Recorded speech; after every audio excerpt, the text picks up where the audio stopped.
সমন্বয়ক জুনায়েদ সাকি ভাইকে কিছু বলার জন্য অনুরোধ করছি।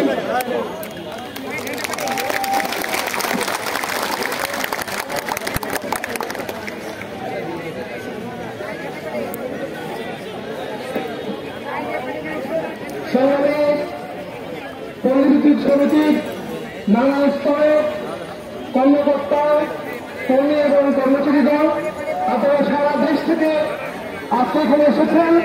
আজকে চতুর্থ দিনের মতো আপনারা যে অবস্থান কর্মসূচি পালন করছেন, আমাদের দল গণসংহতি আন্দোলনের পক্ষ থেকে এবং আমাদের নেতা, আমাদের দলের প্রধান সমন্বয়কারী জননেতা জুনায়েদ সাকির পক্ষ থেকে আপনাদের সবাইকে জানাই সংগ্রামী শুভেচ্ছা।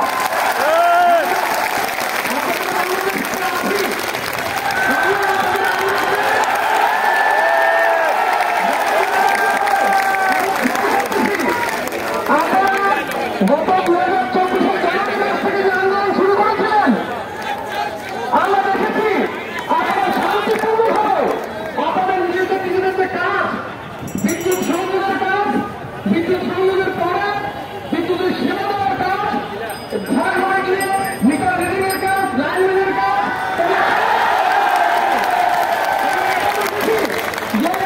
গত বছর মে মাসে এবং জুলাই মাসে যে আপনারা কর্মবিরতি পালন করেছিলেন, তখনও দেশের জনগণের তেমন কোনো ক্ষতি হয় নাই। আমরা বলতে চাই যে আপনাদের এই যে আন্দোলন, শান্তিপূর্ণ আন্দোলন এবং আজকে যে অবস্থান কর্মসূচি, এইটা একটা সুরাহা হোক। যে গত অক্টোবর মাসে যখন প্রধান উপদেষ্টা, অন্যতম গুরুত্বপূর্ণ সহকারী এবং বর্তমানে তথ্য উপদেষ্টা মাহমুদ আলম আপনাদেরকে কি বলেছিলেন, সেই মিটিংয়ে আপনাদেরকে বলেছিলেন যে সামনে এটা ফয়সলা হবে। যে এখন পর্যন্ত নানাভাবে আপনারা 21শে ফেব্রুয়ারি এবং 26শে এপ্রিল দুবার আপনারা স্মারকলিপি দিয়েছিল উপদেষ্টা বরাবর।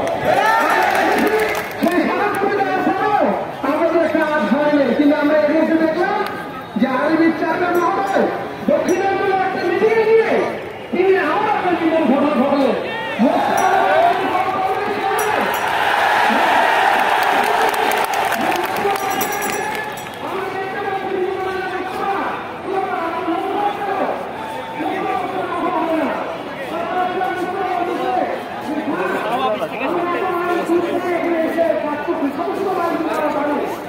আজকে আমি কাজ করতেছি, আমার কোন এই কাজের কোন নিশ্চয়তা নাই।